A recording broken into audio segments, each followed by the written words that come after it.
In the heart of a silent desert, a lone wanderer stumbles upon the impossible. A mysterious woman, not of this world, left to die beneath the burning sun. She carries no name he understands, no past he can see, only a strange glow and eyes filled with fear. But when enemies from the stars begin to hunt her down, he must decide, walk away or risk everything to protect a life born far beyond the sky. This is not just survival. This is the beginning of something neither of them expected. If you are new here, then please subscribe this channel and show thumbs up by liking the video. Let's move toward wonderful story. The sun dipped low over the wide desert, painting the sky in soft orange and fading gold. Heat shimmered off the dunes, and silence stretched out like an old blanket. Ronan moved through the sand with careful steps. His boots left short prints in the soft earth, but the wind would erase them soon. He had grown used to this, walking alone, hearing nothing but wind and the occasional rustle of dry plants. Once a skilled rescue pilot, Ronan had left that life behind. Now he wandered the desert by choice, far from the noise of cities and the weight of the past. That evening felt like any other. The quiet was something he had come to trust.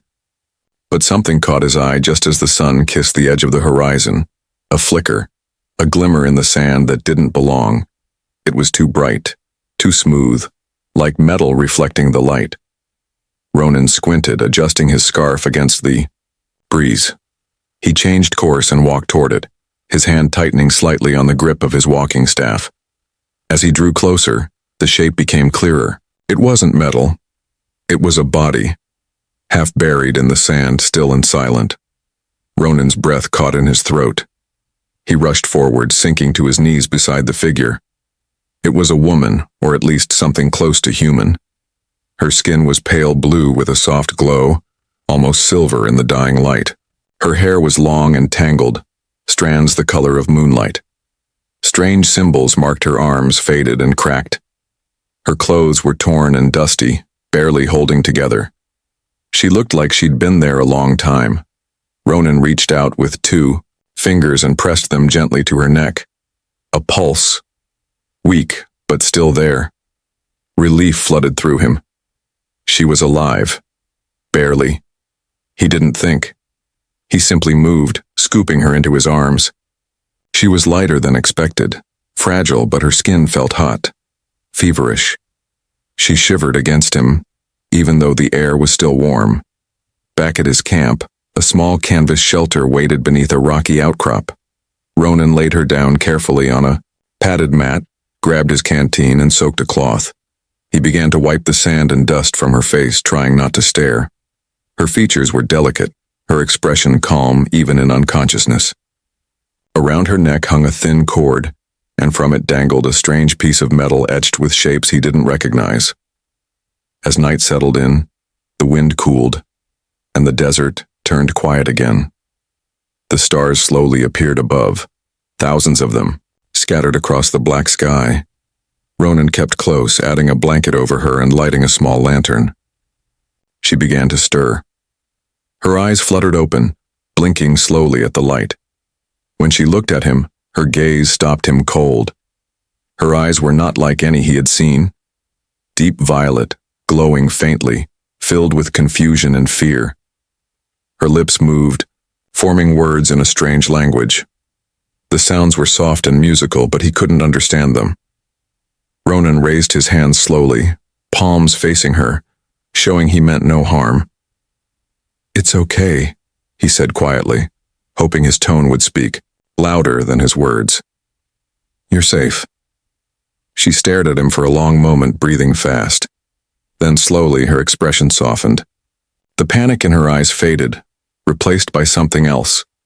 Maybe trust, or maybe she was too tired to run. Either way, she lay back down and closed her eyes again. The next morning came slowly. She was still weak, but more aware. Ronan offered her small pieces of dried fruit and water. She took them carefully, as if unsure they were real. When he asked her name, she placed a hand over her chest and said, "Solari." He nodded and touched his own chest. "Ronan," She repeated it, with care, almost like she wanted to remember it forever. Over the next few days, a rhythm began to grow between them. He showed her how to collect water from cactus roots and how to stay cool during the hottest parts of the day. She watched closely, copying his movements. In return, she began to show signs of something more. When a venomous snake crept near the camp one afternoon, she reacted before he even saw it. A quick motion of her hand, a flick of energy, and the creature stopped in its tracks. She didn't speak, but her eyes warned him. There were things about her he didn't yet understand. At night they sat in silence beside the fire, looking up at the stars. Sometimes she would glance up at them, her expression far away. Ronan wondered what she saw. Memories of another world, a place she could never return to. She touched the strange necklace often, as if it still held a part of that world. He didn't ask questions. Not yet. But he knew her arrival was no accident. Something had brought her here, and something might come looking. Still, he didn't feel fear, only curiosity, and something deeper that he couldn't name. Ronan had lived a life of solitude, but now he wasn't alone. In the heart of a lonely desert, he had found a stranger in the sand. And though she came from another world, her presence began to feel like the one thing he had always been searching for. The wind was colder that night. It whispered along the dunes, carrying a strange unease that Ronan couldn't explain. He sat by the fire, sharpening a knife out of habit, though there had been no danger for days. Across from him, Celery slept quietly under a thick blanket, her breathing steady. The stars above seemed brighter, sharper, as if watching them closely. Ronan glanced at her and then back at the flames. She was healing slowly, but she still woke from nightmares, whispering words he didn't understand, clutching the necklace at her throat like it was her last link to something she couldn't forget. Since the night he found her, they had learned how to live in silence. They didn't need many words. She watched and copied. He listened and waited. In time, they started to understand each other through small things. A look, a gesture, a nod. But still, questions lingered. Who had left her there? Why? And what? Was she running from Dord 2 days later? The answer came quietly. Solari woke with a sharp gasp, eyes wide, her body stiff with fear. Ronan rushed to her side, but before he could speak, she grabbed his arm tightly and pointed toward the horizon. At first, he saw nothing, just the empty stretch of land and the faint shimmer of heat rising from the sand. But then, a strange hum reached his ears, low, steady, unnatural. He looked at her. She was whispering in her language, her voice trembling. Whatever was coming, she knew it well, and it terrified her. Ronan didn't waste time. He packed supplies quickly and helped her to her feet. She was still weak, but urgency gave her strength. They left the camp behind, moving through a narrow canyon path Ronan had used before. The sound behind them grew louder, but still too faint to know exactly what it was. Solari moved with purpose, leading him through twists and turns, sometimes stopping to press her hand to the rock as if listening. He didn't ask questions, he just followed. For the next 2 nights they camped in hidden places, dry caves behind rocky walls, always away from open ground. Solari rarely spoke. She seemed to sense things before they happened. Once she pulled him down just as a flash of light streaked across the sky, disappearing over the ridge. They heard nothing else, but Ronan saw the worry growing in her eyes.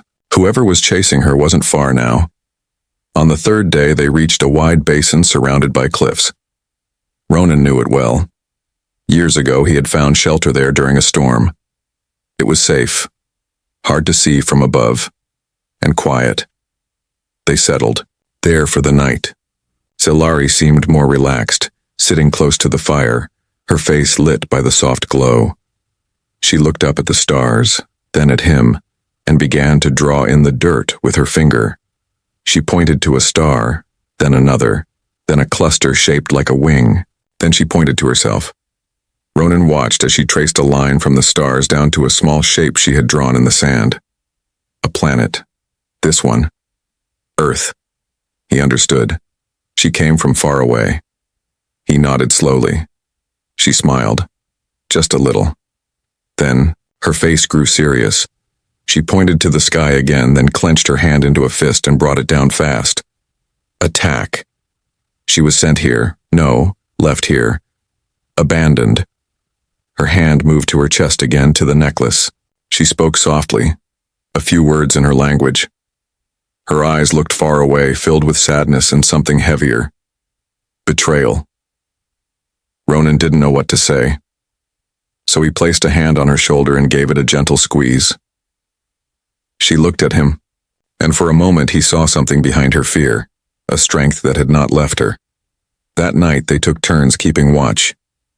Ronan sat awake, listening to the desert. It was silent, but it felt like the calm before a storm. The next morning, before the sun had risen, Solari woke him with a touch. Her eyes were sharp. She pointed again to the sky, then back toward the cliffs. Ronan climbed up to scout, and from the high ridge he saw them. Figures. Distant but moving fast, not human. Their steps were too smooth, their movements too exact. They moved like shadows, scanning the ground with strange devices that blinked and flashed in the dim light. Ronan slid back down and told her. What he saw, she already knew. They had to move again. As they climbed deeper into the cliffs, Ronan asked the first real question. He pointed to the trackers and then back at her. Why you? He asked. She didn't answer right away. Then she stopped, turned to him and placed a hand over her heart. She spoke one word. It meant nothing to him, but her eyes said more. She had done something her people didn't forgive. She wasn't just a runaway, she was someone they wanted erased. They kept walking, but now Ronan knew this journey was far from over. Whatever had brought her here, whatever she was hiding from, it was catching up to them fast, and he wasn't going to let her face it alone. Dust clung to Ronan's clothes as he helped Solari over a jagged ridge, their breathing shallow in the hot, dry air. The sky above had turned hazy, clouds gathering where there usually were none. They had been moving for days now, always ahead of the strange figures that followed, never resting long enough to feel safe. Solari's strength was fading. She tried to hide it, but Ronan could see her hands tremble and her steps slow. Still, she didn't complain. She just kept going, her violet eyes scanning the land, always alert. As they crossed into a canyon where steep walls gave some relief from the sun, Ronan remembered something. Years ago, he had met a man named Kale who lived out here in a makeshift hut built into the rock. Kale was strange, quiet, and kept to himself, but he knew more about the desert than anyone Ronan had ever met. If Kale was still out here, maybe he could help them. They reached the canyon floor by dusk, and Ronan began to look for signs. Soon he saw a trail of smoke rising between the rocks. Solari followed him in silence, one hand lightly touching the stone walls as they walked. The hut was still there, hidden behind thorny bushes and old rusted metal. Ronan called out gently, not wanting to startle anyone. After a moment, a thin man with sharp eyes stepped into view, holding a small tool in one hand. Ronan? Kyle asked, squinting. Didn't think I'd ever see you again. Didn't plan on it, Ronan replied. We need help. Kale's eyes shifted to Solari, taking in her strange features, the glow of her skin, the quiet calm in her face. He didn't ask questions, just stepped aside and waved them in. Inside, the air was cooler, the walls lined with odd machines and old maps. Kale made tea from desert herbs and handed them each a cup. I've been picking up strange signals the past few days, he said after a while. Something new out here. Not from this world. Ronan nodded. Thereafter, her. Kyle looked at Solari again. Who is she? Someone who didn't want to be found, Ronan answered. Solari met Kale's eyes. Slowly, she raised her hand and drew a simple shape in the air. A star, then a line, then a circle. Kyle watched carefully. She's from far away, he murmured, and whatever's coming isn't good. That night the wind picked up. Solari sat by the fire, her fingers playing with the strange pendant she always wore. Ronan watched her, noticing how tired she looked. how her glow had dimmed just a little. "She's running low," Kale said quietly. "Whatever keeps her alive when it's not endless." Ronan's chest tightened. He had grown used to her presence, her quiet strength, the way she looked at the world like it held both wonder and sorrow. Losing her now felt impossible. The next morning, the warning came. A deep hum rolled through the canyon, followed by a flash of light high on the ridge. Solari shot to her feet, eyes wide. "They found us," Ronan said. Kale moved fast, grabbing an old device from the wall. "Go to the mine entrance on the far side. I'll slow them down." Ronan didn't want to leave him, but Kale's look said there was no time to argue. He and Solari ran through the narrow canyon paths, the sound of pursuit growing louder behind them. Blasts of heat hit the rocks nearby, lighting small fires. They reached the mine just as more lights flashed above them. Solari stumbled at the entrance, nearly collapsing. Ronan caught her, holding her upright. "I can't keep going," she whispered. Her voice was faint, shaky. "You don't have to," he said, brushing a strand of hair from her face. "Just rest, I'll protect you." She shook her head. "No. I protect you." Then, for the first time, she let go completely. Her body straightened, her eyes glowed brighter, and her hands lifted into the air. A soft light spread around them, forming a shield that shimmered like water in the sun. The trackers came fast, tall, dark figures with smooth movements and glowing weapons. The shield held them back, but Solari trembled, her knees buckling under the strain. Ronan stood by her side, weapon ready, his eyes locked on the attackers. He fired at one, hitting its shoulder. It didn't fall, but it stumbled. The others kept coming. Solari cried out, the light around them flickering. She was losing control. Then an explosion echoed through the canyon. Dust filled the air, rocks shook, and the attackers paused. Kale had set off charges, slowing them down. "Now," Ronan shouted, pulling Solari deeper into the mine. They stumbled through the darkness, following old wooden beams and half-broken lanterns. They emerged hours later on the other side, far from the canyon. The morning light was pale, the sky soft with clouds. Solari collapsed in the sand. Ronan dropped beside her, holding her close. "You did it," he whispered. "We're alive." She looked up at him with tired eyes and managed a small smile. For now.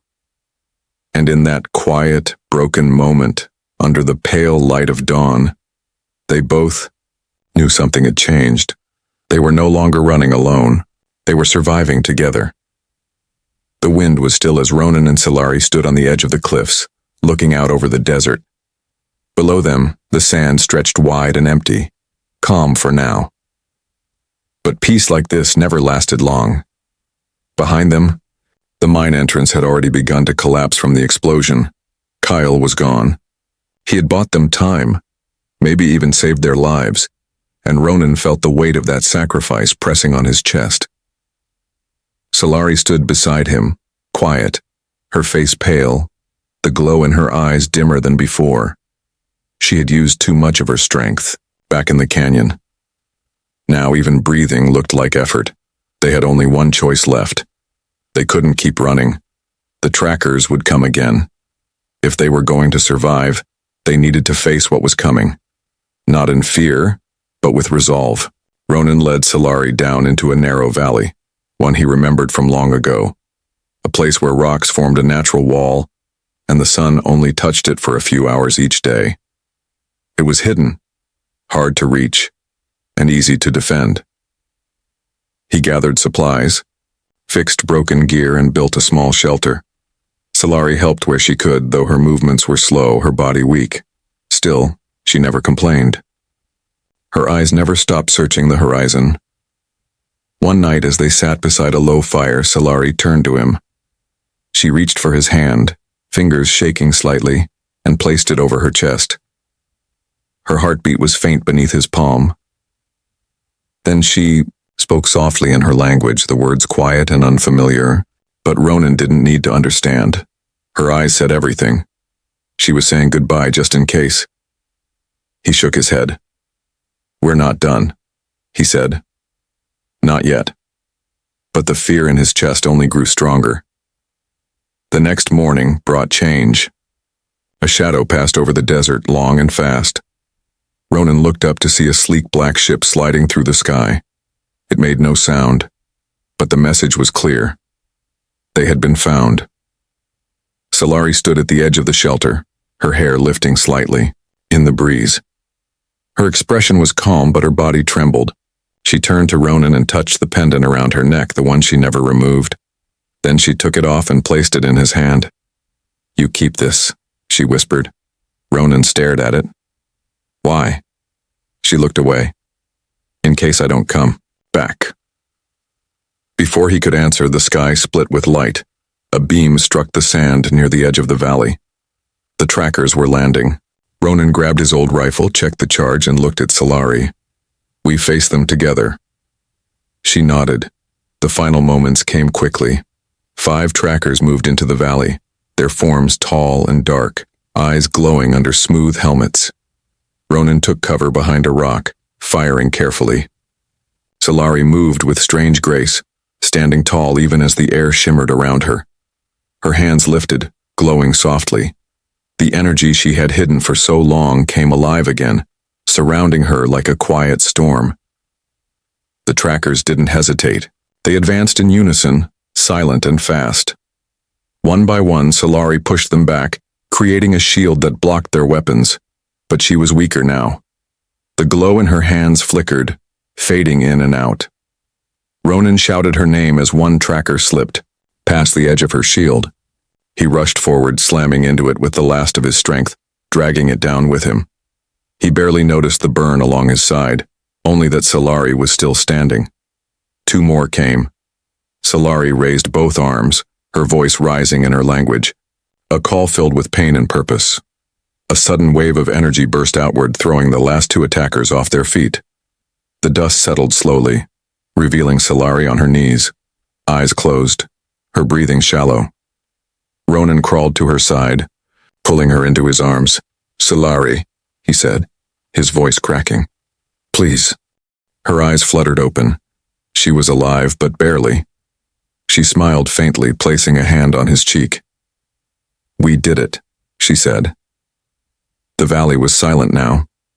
The ship above them hovered for a moment, then slowly turned and disappeared into the sky. No more attackers came. They had won, at least for now. In the days that followed, Ronan and Solari left the valley behind. They traveled far to the north, deep into the quiet hills beyond the desert. There they found a small abandoned cabin, near a river hidden by trees and stone.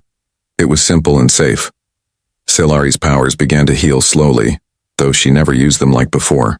Ronan kept her pendant beside his bed, a reminder of the day they fought not just for survival but for each other. People in the nearby town sometimes caught glimpses of her at dusk, a quiet woman with silver-blue skin and violet eyes walking near the edge of the woods. They didn't ask questions. They only whispered stories. A strange visitor, a lost traveler, a desert legend. Ronan knew the truth. She wasn't just a visitor. She was his partner, his friend, his reason to keep going. Years passed. The war she had run from faded into the past. No more ships came. No more shadows crossed the sky. And in the quiet life they built together, far from everything, 2 lost souls found something they never expected: peace. The stars still stretched above them at night, silent and endless. But now, beneath their glow, Ronan and Solari didn't feel alone. They had faced the storm, and together, they had reached the last horizon.